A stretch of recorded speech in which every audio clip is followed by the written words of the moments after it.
श्री स्वामी समर्थ. नमस्कार मित्रांनो. स्वयंपाकघर म्हणजे आपल्या घराचे ऊर्जा स्तोत्र. या ठिकाणावरून आपल्याला सर्व कामासाठी ऊर्जा मिळते.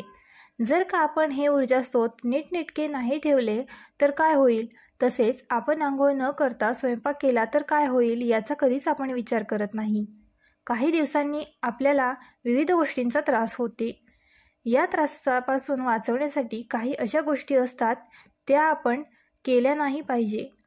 अशा बऱ्याच गोष्टी असतात त्या आपण स्वयंपाकघरात केल्या नाही पाहिजे. जर का त्या केल्या तर आपल्याला त्याचा त्रास भविष्यात दिसून येतो. स्वयंपाकघर हे आपल्या घरातील एक पवित्र स्थान आहे, ज्या ठिकाणावरून आपल्या घरातील प्रत्येकाला एक ऊर्जा मिळत असते. तसेच या ठिकाणी अन्नपूर्णा देवीचा वास असतो. ज्या घरात अन्नपूर्णा देवी प्रसन्न असते त्या घरात आनंदाचे वातावरण असते. काही ठिकाणी अशा काही चुकीच्या गोष्टी होत असतात, त्यामुळे देवी अन्नपूर्णा घरातून निघून जाते. त्या घरात नेहमीच अन्न आणि पाणी यांची कमतरता जाणवते. काही जणांना उठल्यावर लगेच चहा पिण्याची सवय असते, त्यावेळेस अंघोळ न करताच बनवतात आणि इतरांना सुद्धा देतात.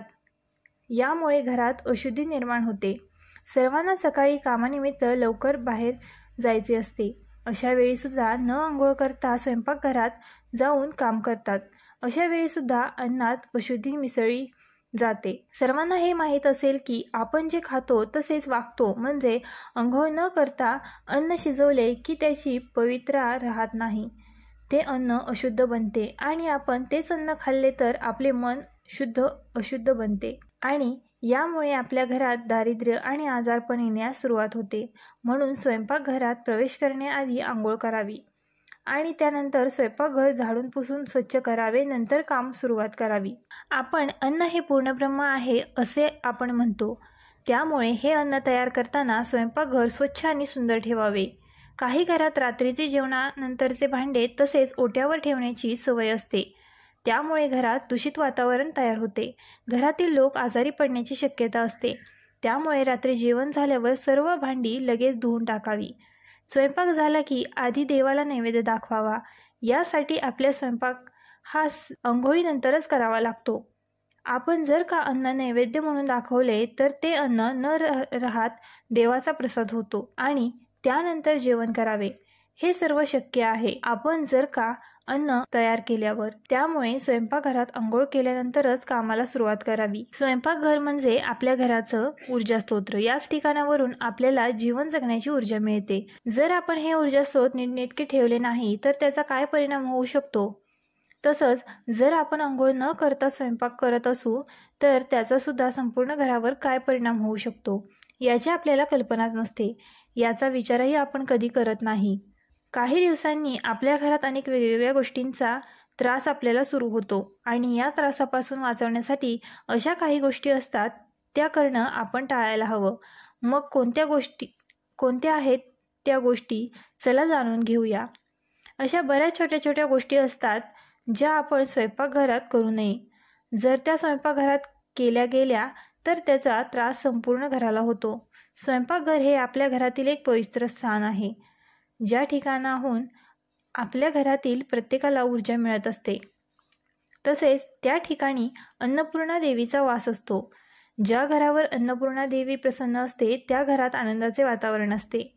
तर काही ठिकाणी अशा काही चुकीच्या गोष्टी होत असतात, त्यामुळे देवी अन्नपूर्णा घरातून निघून जाते.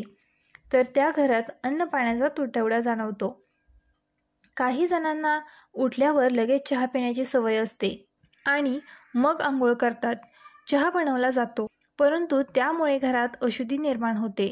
सर्वांना सकाळी कामानिमित्त लवकर घराबाहेर जायचं असतं असं मान्य, पण अशा वेळी सुद्धा आंघोळ न करता घरात स्वयंपाक केला जातो आणि हे सुद्धा चुकीचे आहे.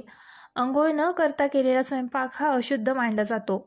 आणि मंडळी, आपल्याला सगळ्यांना तर हे माहीतच आहे की ज्या प्रकारचे अन्न आपण ग्रहण करतो तसेच आपले विचार होतात आणि आपल्याकडून आकृतीसुद्धा त्या विचारानं प्रमाणेच केली जाते आणि आंघोळ न करता शिजवलेल्या गेलेल्या अन्नाची पवित्रता राहत नाही आणि तेच अन्न आपण ग्रहण करतो.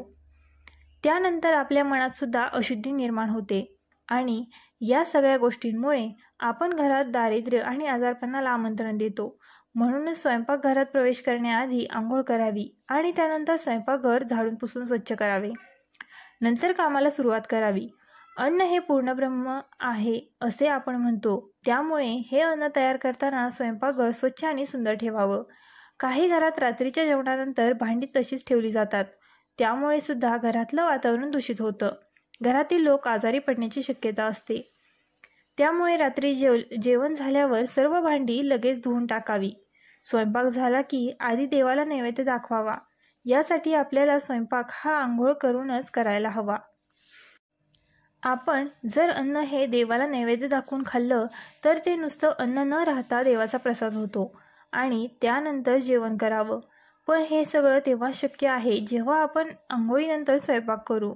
त्यामुळे स्वयंपाकघरात आंघोळ केल्यानंतरच प्रवेश केला जावा. व्हिडिओ आवडल्यास आपल्या ग्लो मराठी चॅनलला लाईक, शेअर आणि सबस्क्राईब करायला विसरू नका.